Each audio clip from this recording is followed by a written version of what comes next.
sa babaeng niya na mas magaling ako sa kanya. Pababagsakin ko ang negosyo niya. I love Basti. Siya ang asawa ko, di ba?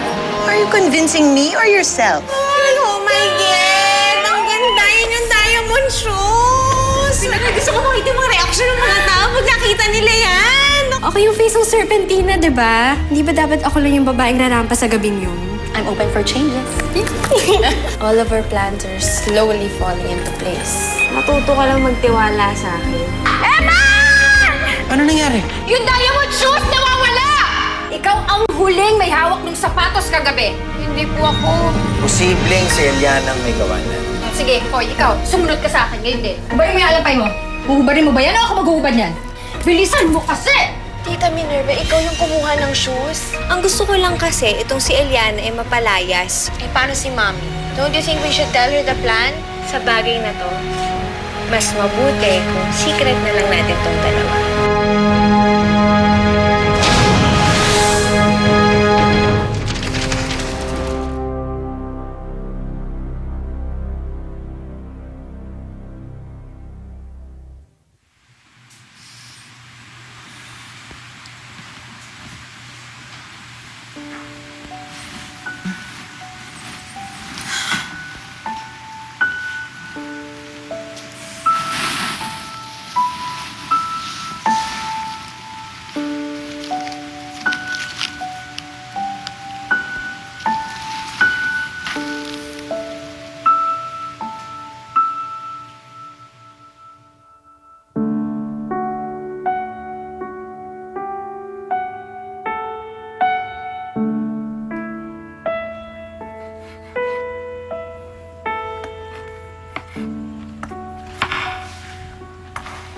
Isabel, Man, alam ko gutom ka na. Sandali na lang po, ha? hayaan mo na yan.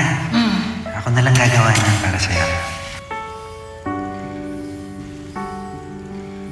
Para sa'yo. Para sa akin? Salamat, Man. Paborito ko itong bulaklak na to. Alam ko nga paborito mo yan eh. Kaya pinitas ko. Hinanap ko pa yan. Kasi yung gusto ko, maging masaya ka. Kahit wala naman itong bulaklak na to, masaya ako basta kasama kita.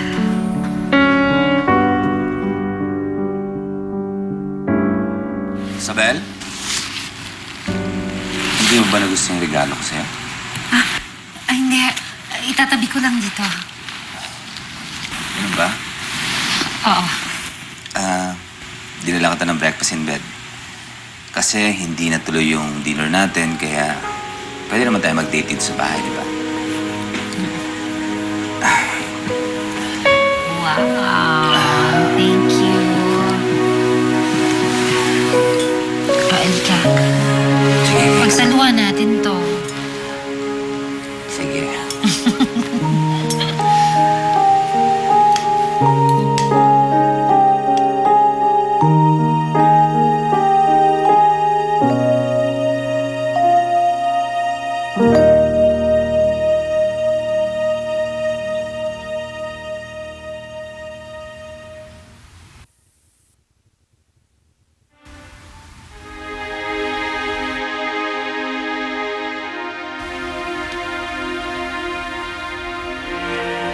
Basing on this CCTV feed, we can only conclude one thing. Babae po ang kumuha ng sapatos niyo, Mrs. Poblete. At aware siya na may camera sa loob ng kwarto. Hindi po kaya possible inside job ang nangyaring to? Isa lang naman ang alam ko nagsusuot ng alampay eh, yung Eliana na yan. Hindi kaya siya talaga nagnakaw ng sapatos? Hinalugog na natin yung kwarto eh. Wala naman tayong nakitang sapatos. Meron po ba kayong ibang tao na po pwede niyo pagsuspetsahan? Si Tetay. Tagal na nagtatrabaho sa atin ni Tetay. Parang imposible naman mangyari yun. Kung hindi po katulong, maaari din pong ibang kamag-anak. Ano sinasabi mo? Magnanakaw yung kapatid ko. Hindi magnanakaw ang kapatid ko, no? Ma'am, at this point of time, lahat po ng tao na nakatira sa bahay nito ay possible suspect. Pero huwag po kayo mag-alala at i-double check namin ang lahat ng CCTV ng buong village para malaman natin kung may iba pang tao na nakapasok o nakalabas ng bahay niyo. Alam mo ang gawin mo? Gawin mo lahat na makakaya mo para mahanap mo yung hayop na magnanakaw na yon. Kung kailangan ko magbigay ng reward para sa tao magsusumbong sa akin, kung sino yung suspect na yan, gagawin ko. Naintindihan mo? We will do our best to find the culprit, ma'am. Mauna na po kami. Salamat po.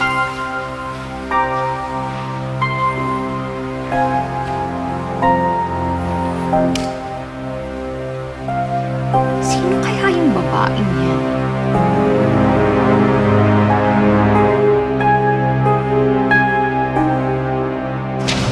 I-cancel na lang kaya natin yung lunch.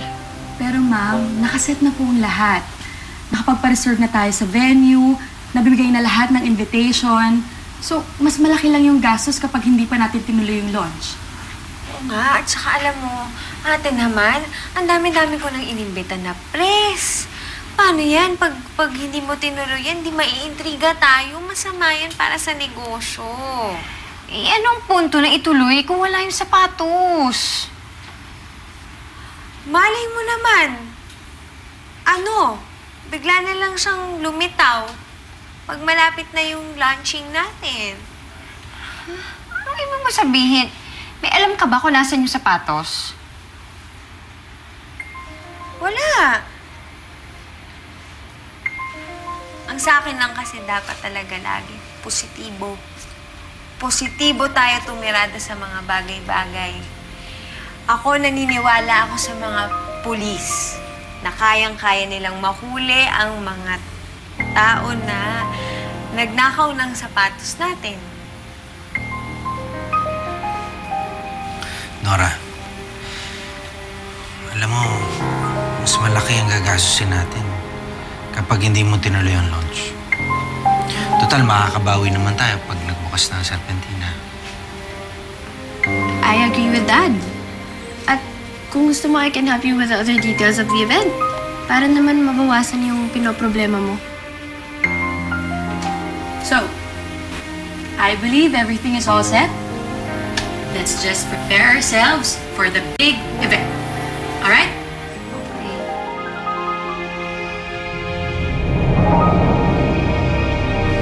Kawawa naman si Ma'am Nora, no? Ngayon ko lang siya nakita ganun kalungkot eh.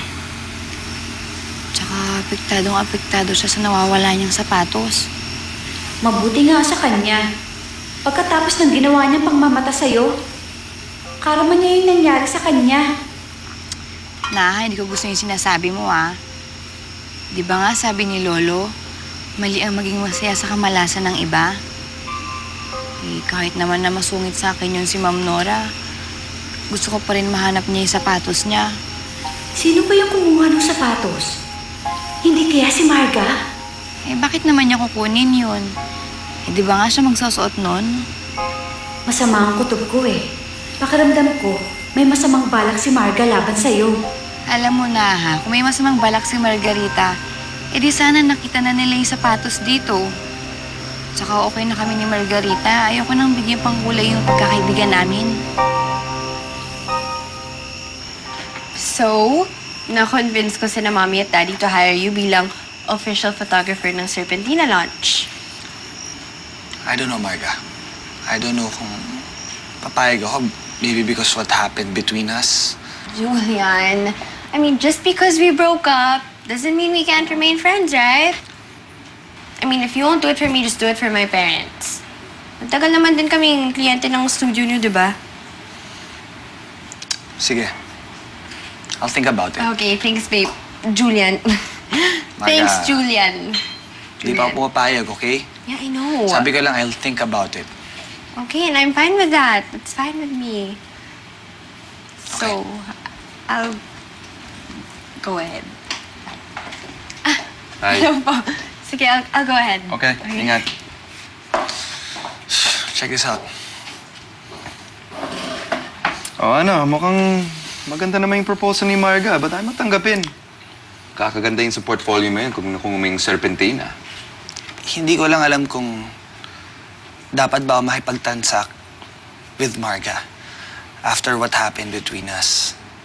Hanggang ngayon, finifigure out ko pa rin kung dapat bang magbalikan kami ni Marga ulit. And I can't do that if I always see Marga.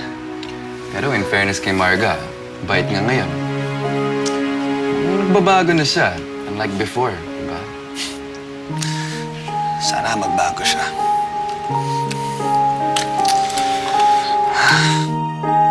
Angie, kailan ka ba dadaan sa shop? Alam mo, lumabas na yung mga bagong designs namin. Di ba? Your birthday's coming up. You should treat yourself. Isabel, nakabili na kasi ako eh. Sa Serpentina, hindi naman kasi ako makatanggi sa mga pobletes. Meron nga silang big event para ma-launch yung mga bago nilang designs. Alam ko naman, naiintindihan mo, di ba? I'm on a budget. Next time, bibili ako sa'yo. Oo naman, Mare. Alam ko naman yun. Ayan.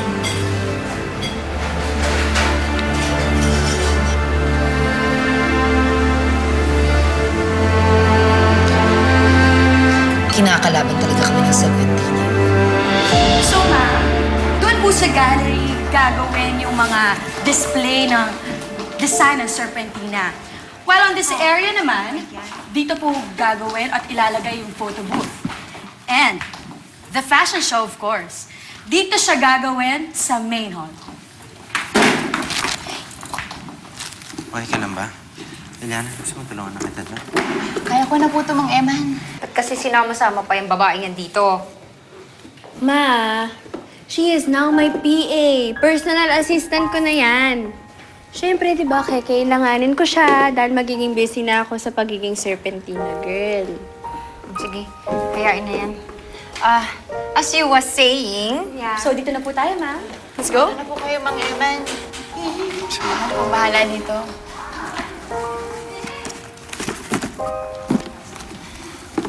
Miss, kailangan mo ng tulong? Ay, kaya ko na to. Eliana. Yan.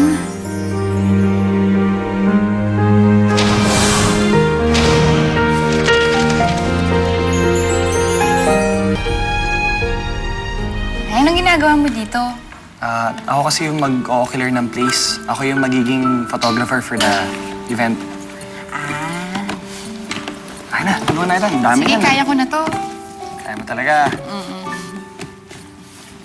Julian! Julian, you made it! Hey. Ay, sorry, parang may pinag-uusapan yata kayo. Sige, doon na lang muna ako sa loob, Hindi. Tapos na rin kami mag-usap eh. Tsaka tutulungan na kita sa loob. Ay, teka lang, ano ka ba? Ano ka ba? Tulungan na kita dito. Uy, akin yung bag, okay lang. Tara. Ano ka ba? Akin na nga yan. Yan. Tara. Hey.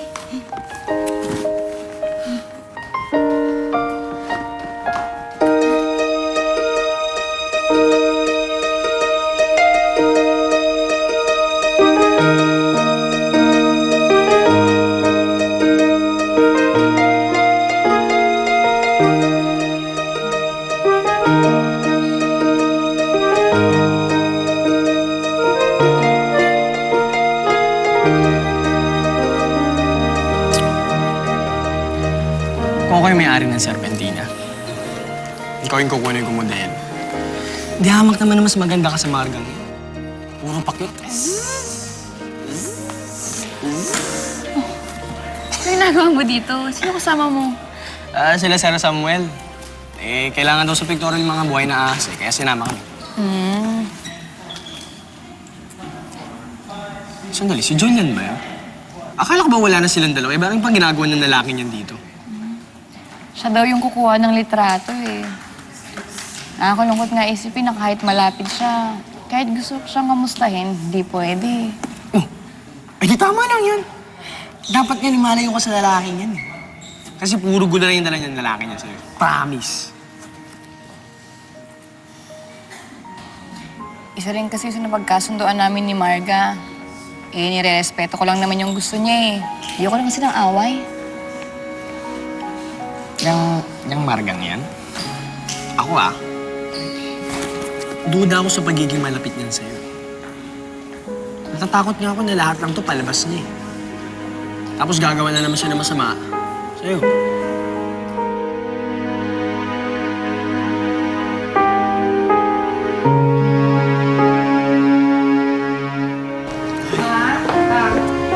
Tingnan niyo to.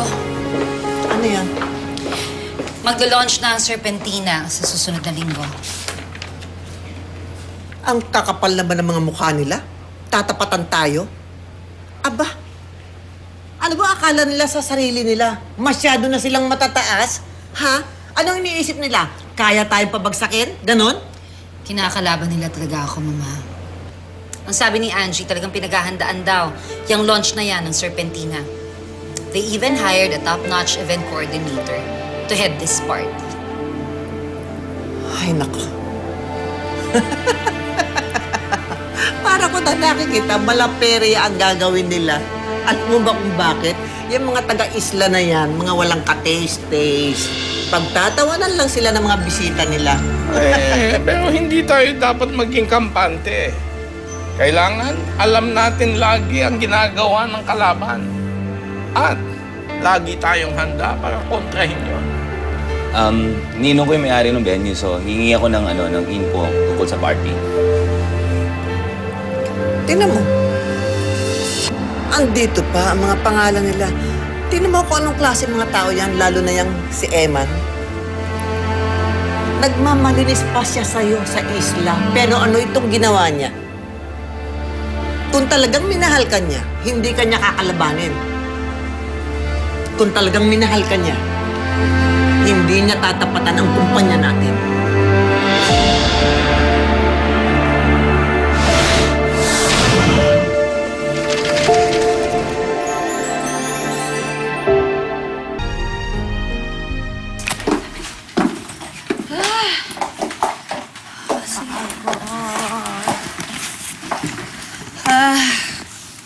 Salamat, Eliana. Sige. Ay. Pwede mo na kaming iwan. Salamat po.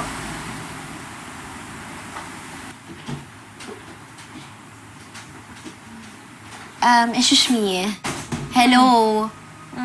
Kailan mo bang planong gawin yung mahiwagang plano mo? Relax ka lang, di ba? Ito na yung huling gabi ni Eliana sa mansyon. Kaya bukas, sigurado ko na wala na yung babae na yan.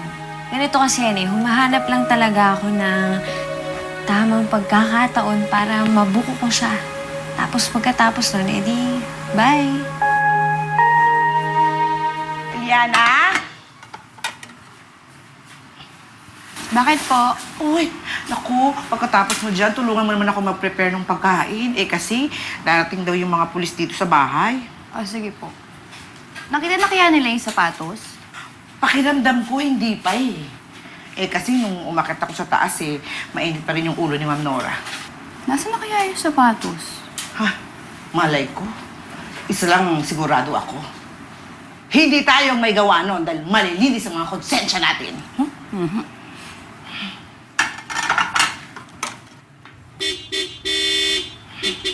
Ay, naku! Ayun na yata yung basura. Ay, Ate Tetay! Mas maganda po kung ikaw na lang po bahala sa pagkain. Ako na po bahala sa basura. Sige.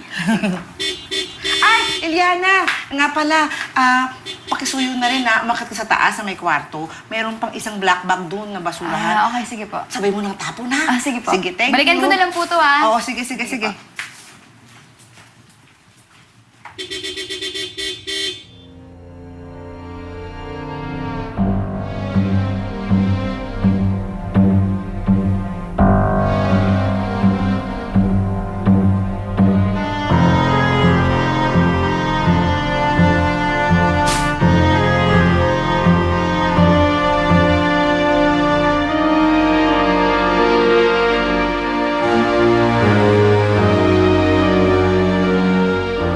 Isang style ng pagnanakaw na kung saan hindi agad dinedispose ng suspect ang kanyang stolen item.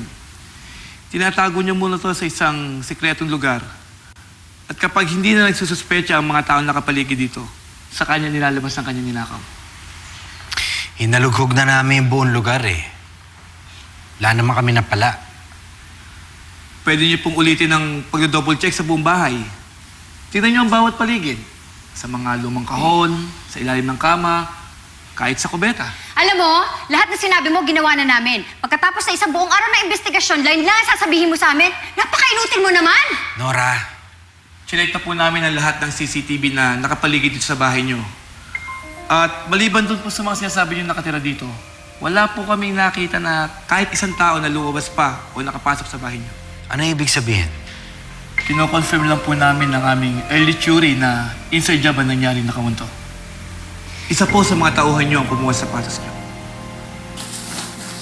Ate Tetay, saan galing to? Itatapon din po ba to? Uy, siguro. Nakalagay dyan sa basurahan eh. Baka po may mapapakinabangan pa dito.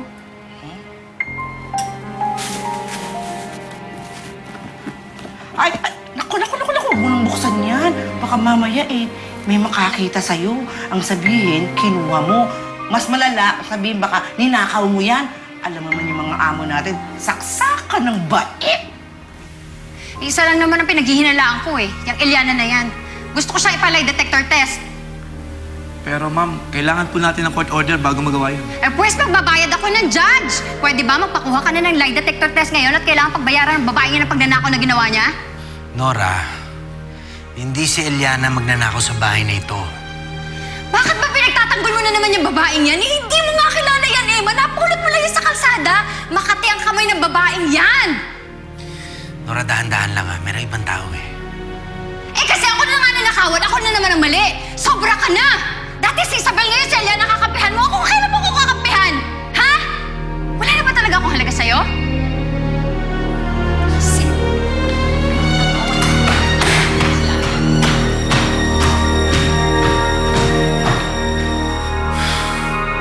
Sayang, ang ganda pa naman ng kahon, no? Hayaan mo na. Sige, tatapo ko na po to sa labas. O siya, bilisan mo baka umalis na yung mga basurero. Babalik ako na lang po yung iba, ha? O, sige, mag-ingat ka.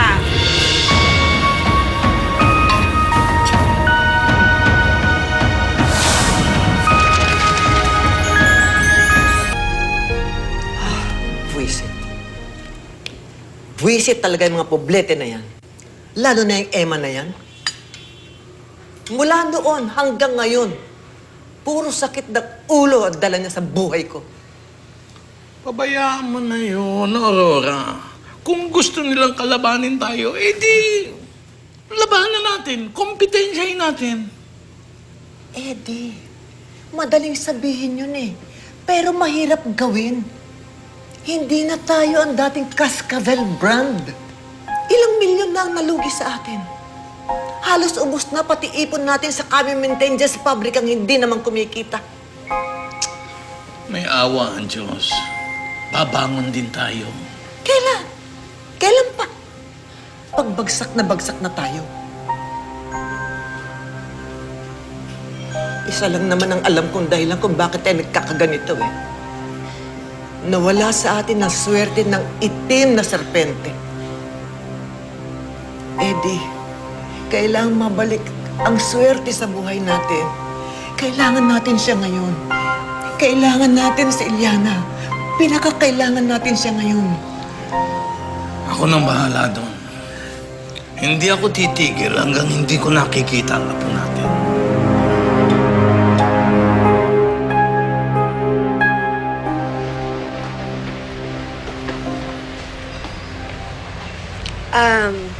Dad, okay ka lang ba? Tatalo na naman kami ng mama mo eh. Naiinis siya tuwing pinagtatanggol ko si Eliana. Dad, you can't blame her. Ang mahal-mahal kaya nung nawala sa kanya. Oo nga naman, Kuya Eman. Apektado naman ako sa nangyari. Hindi ko lang gusto. May nabibintang siya na ibang tao na wala namang ebidensya. Tandaan mo, tuwing nagtuturo ka, 3 daliri mo yung nakaturo pabalik sa'yo.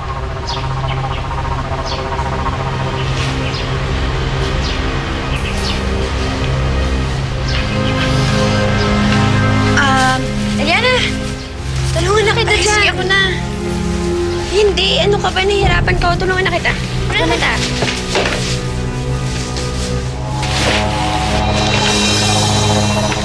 Teka, ano yan? Oh, ano to? Yung diamond diamond shoes?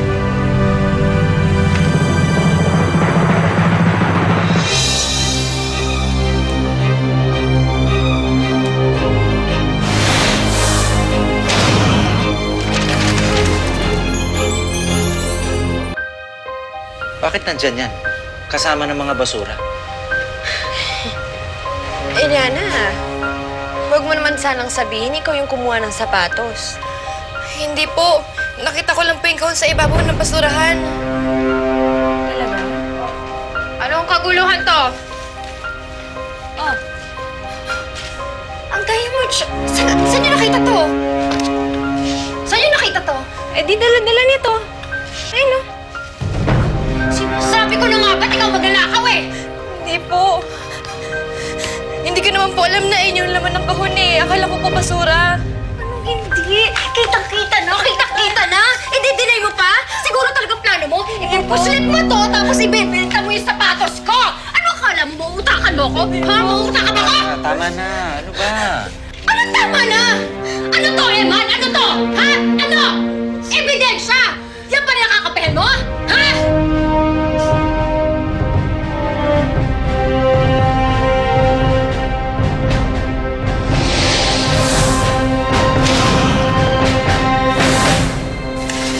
May malaking pasabog ang mga poblete. Meron daw silang item na nagkakahalaga ng milyon. Alin, nakita niyo ba itong batang ito? Siya yung babaeng natutulog dun sa kariton ko. Ay, nasaan siya? Ay, kaalis lang po! Lolo, It's a masquerade party. No one will recognize you there. And what's stopping you? Baka magkita kayo ulit ni Eman? Eh, kay Isabel, handa ka na ba sa magiging reaction niya? Formal na pakikipaglaban niya sa negosyo nito. Para sa akin, trabaho lang naman. Personalan na to. Pilip talaga ako sa ating dalawa kasi napaniwala talaga natin sila Daddy. Si Eliana talaga kumuha ng sapato. Kayong kumuha ng sapatos. Nakita mo ba si Eman? Ay, naku ma'am, kanina ko pa rin po siya hinahanap pero hindi ko pa po siya nakikita. Eliana? Isabel, alam ko ikaw yan. Kahit nakamaskara ka, kausapin mo ko. Hindi ako nagkamali. Ikaw nga yan.